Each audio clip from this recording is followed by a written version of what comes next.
Hello दोस्तों, मेरा नाम सरफराज है और आप देख रहे हैं एफएससीटी सॉल्यूशन।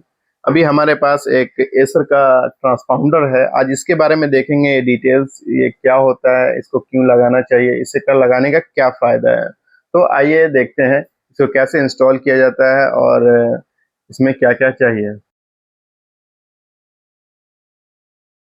जैसे कि आप देख रहे हैं, ये हमारा ट्रांसपाउंडर है। सबसे पहले इंस्टॉलेशन का देखेंगे, इसको कैसे इंस्टॉल किया जाता है। इसके लिए आपको एक बॉक्स, इस टाइप का एक बॉक्स मिलता है। एसर का ही बॉक्स रहता है, ट्रांसपाउंडर बॉक्स। इस बॉक्स के अंदर आप दो ट्रांसपाउंडर लगा सकते हैं।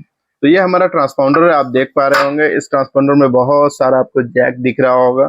टोटल 24 जैक है इसके अंदर में, 12 up side and 12 down side. इस पूरे जैक के बारे में वन बाय वन देखेंगे। सबसे पहले इसका इंस्टॉलेशन देखते हैं कैसे इंस्टॉल किया जाता है। जैसे कि आप देख पा रहे होंगे, ये एक बॉक्स है। बॉक्स के अंदर आपको यहाँ 1 और यहाँ 2 दिख रहा होगा। तो इसका मतलब ये है, इसके अंदर एक बॉक्स के अंदर हम दो ट्रांसपाउंडर इंस्टॉल कर सकते हैं। तो अभी हमारे पास सिर्फ एक ही है, वो एक इंस्टॉल करके आपको दिखाऊंगा कैसे। अब जैसे कि 1 में ही रखना है तो आप इस तरह से 1 पे रख दें।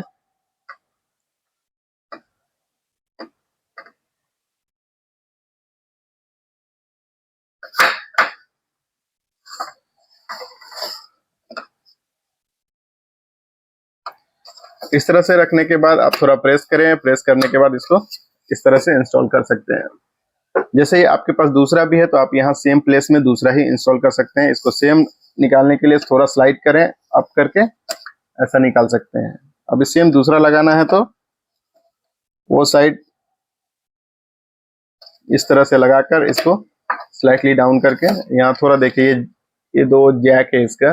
इस जैक को थोड़ा सा मूव करिए आप बाहर साइड, और इस तरह से आप फिक्स कर सकते हैं। तो आप एक बॉक्स के अंदर दो ट्रांसपाउंडर लगा सकते हैं। ठीक है, तो अभी हम इसके बारे में देखेंगे, इसके अंदर क्या क्या है और कैसे कनेक्शन होता है। और यहाँ हमारा डेटा शीट है। ये डेटा शीट है, मैं पूरा डेटा शीट रेडी करके रखा हूँ। अभी इसी के बारे में देखेंगे, इसमें जो कनेक्शन वगैरह है वो कहाँ और कैसे किया जाता है। तो इस ट्रांसपाउंडर को जो लगाने का जो मेन मकसद है, एक ट्रांसपाउंडर के अंदर हम 4 इनपुट और 2 आउटपुट ले सकते हैं। इसके अंदर 2 रिले है और 4 इनपुट है, ऑप्शन है। तो आइए इसी के बारे में थोड़ा डिटेल से देखते हैं डाटा शीट में।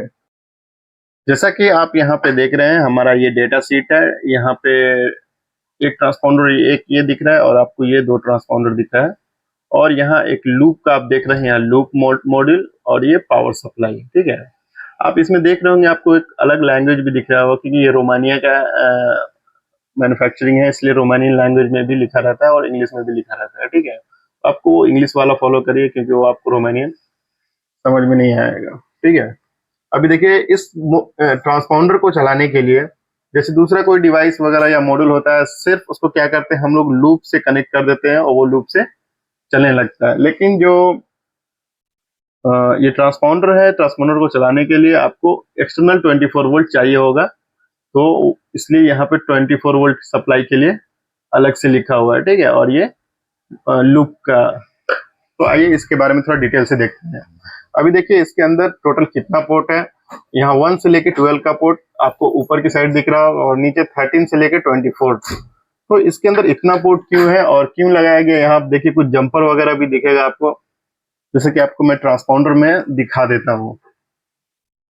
देखिए, ये ट्रांसपाउंडर है, इसके अंदर बहुत सारा पोर्ट है यहाँ। और यहाँ कुछ आपको जंपर दिख रहा होगा, ये दिख रहा है, ये ब्लैक कलर का। मैं थोड़ा इसको निकाल कर दिखाता हूँ।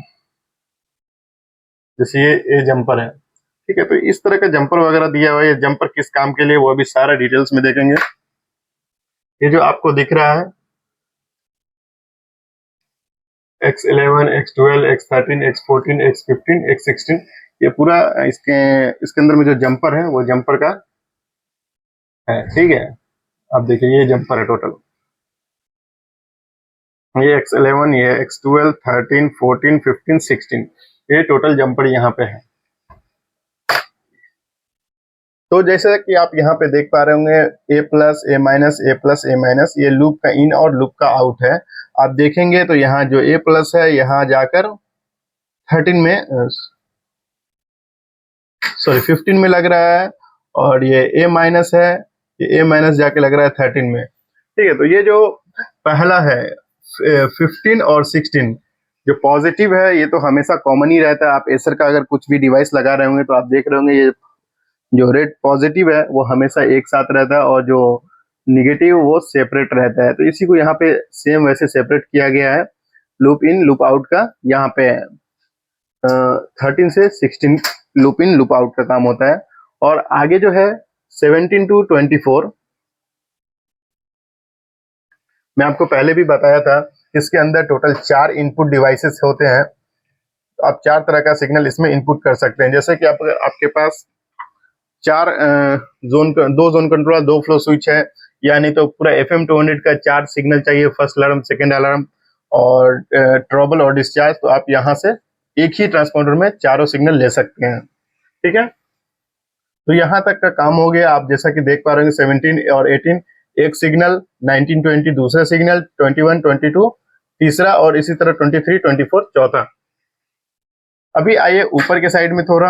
अब ऊपर के साइड में देखिए, मैं पहले भी बताया था आपको, इसको चलाने के लिए आपको एक्सटर्नल 24 वोल्ट चाहिए। तो एक्सटर्नल 24 वोल्ट के लिए आपको यहाँ से देखिए जो 24 वोल्ट आ रहा है वो आपको 6 और 4 में आ रहा है, जो इन और आउट। जब आप ट्रांसपॉन्डर को निकाल कर देखेंगे तो उसमें आपको प्लस माइनस दिखेगा। और इसी तरह यहाँ से आउट करने के लिए पहले ये पावर इन कर रहा है पहले ट्रांसपॉन्डर में और दूसरे ट्रांसपॉन्डर को यहाँ से फिर तीसरे ट्रांसपॉन्डर में। इसी तरह से आप तीसरे चौथे किसी भी में भी लेना चाह रहे हैं तो आप यहाँ से भी आगे ले जा सकते हैं पावर को। ठीक है, और मैं पहले आपको बताया था इसके अंदर 2 रिले हैं। तो ये जो 2 रिले आपको दिख रहा होगा K1 और K2, ये 2 रिले हैं। और जो रिले का जो ऑप्शन है वो आपको यहाँ से 7 से लेकर ये 12 तक आपको ये रिले है। जैसे 7 8 9 एक रिले का काम है K1 का, और फिर 10 11 12 ये K2 दूसरे रिले का काम यहाँ से शुरू होता है। तो आइए थोड़ा इसके बारे में भी डिटेल से देख लेते हैं वो क्या है।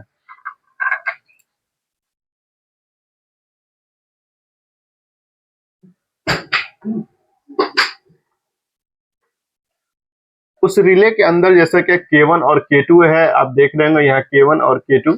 इसमें जो है आप ड्राई कांटेक्ट और लाइव कांटेक्ट दोनों ले सकते हैं। लाइव कांटेक्ट का मतलब है पावर के साथ, और ड्राई कांटेक्ट जिसमें पावर नहीं रहेगा। तो ड्राई कांटेक्ट अगर रखना है तो आपको ये जंपर है, इसको आपको दोनों अपर यूज करना होगा। अगर लाइव कांटेक्ट यूज करना है तो आपको दोनों डाउन का यूज करना होगा, एक ऊपर वाला इसको आपको ब्लैंक छोड़ना होगा। जैसा कि आप यहाँ पे देखिए, ये हमारे पास एक जंपर है, मैं जंपर निकाल दे रहा हूँ। ये 1 2 3 यहाँ देखिए। अगर आपको ड्राई कांटेक्ट यूज करना है तो ऊपर का दोनों यूज करना होगा इस तरह से। ठीक है, अगर आपको सेम अभी लाइव कांटेक्ट यूज करना है तो इस जंपर को निकाल के नीचे यूज करना होगा ये जंपर। ठीक है, तो आपको लाइव कांटेक्ट और ड्राई कांटेक्ट का मामला समझ में आ गया कैसे काम कर रहा है। एसर में जो भी कांटेक्ट वगैरह का जो चेंजेस वगैरह होता है वो प्रोग्राम के थ्रू किया जाता है। दूसरे किसी पैनल में क्या होता है, जैसे सिंप्लेक्स वगैरह में उसमें 3 पोर्ट रहता है, और 3 पोर्ट में ही क्या रहता है, एक कॉमन, एक एनओ और एक एनसी रहता है। लेकिन एसर में ऐसा नहीं है, आपको प्रोग्राम के थ्रू चेंज करना होता है। आपको एनसी चाहिए या एनओ चाहिए तो वहाँ आपको सेट करना होगा प्रोग्राम में। ठीक है, अभी देखिए ये जो हमारा ड्राई कांटेक्ट का है, 2 ड्राई कांटेक्ट, तो उसके लिए आपको क्या करना है, जंपर 11 है उसको क्या करना है, ऊपर के 2 को जंपर करना होगा। ठीक है, अब जैसे ऊपर के 2 को कनेक्ट करेंगे तो ये अभी आपका क्या हो जाएगा, ये ड्राई कांटेक्ट मिलेगा आपको, यहाँ पावर नहीं मिलेगा। तो उसमें क्या होगा, आपको जैसे एक्सेस डोर, स्लाइडिंग डोर, ये सब वगैरह जो कनेक्ट करना रहता है वो यहाँ पे कनेक्ट करना होगा ये वाले फंक्शन के थ्रू। और दूसरा, जैसे कि आप चाह रहे हैं कि इस ट्रांसपॉन्डर से फ्लशर वगैरह चलाने के लिए साउंडर, या दूसरा जिसमें पावर चाहिए आपको, यानी तो अलार्म आने के टाइम में आपको पावर चाहिए, तो उस टाइम में आप लाइव कॉन्टैक्ट यूज़ करके यहाँ से प्लस माइनस ले सकते हैं। जैसे प्लस माइनस समझिए कि अभी यहाँ पे आप प्लस ले रहे हैं, कंटिन्यू प्लस माइनस पावर किसी चीज़ के लिए ले रहे हैं। ठीक है, आप चाह रहे हैं कि अलार्म आने में ये 24 वोल्ट पावर कट होकर वहाँ नहीं मिलना चाहिए, तो आप ये यूज़ कर सकते हैं लाइव कॉन्टैक्ट। तो उम्मीद करता हूँ आज का जो ये एसर का वीडियो था ट्रांसपॉन्डर के बारे में, आपको अच्छे से समझ में आया होगा ये कैसे काम करता है। और बस इसमें एक ही डिसएडवांटेज है कि आपको क्या करना है कि इसमें एक्सटर्नल पावर सप्लाई चाहिए। बाकी ये बहुत अच्छा है कि एक ही ट्रांसपोंडर के अंदर आप 4 इनपुट और 2 आउटपुट यूज़ कर सकते हैं एट ए टाइम। ये सबसे बड़ा एक एडवांटेज है इस एसर के ट्रांसपोंडर में।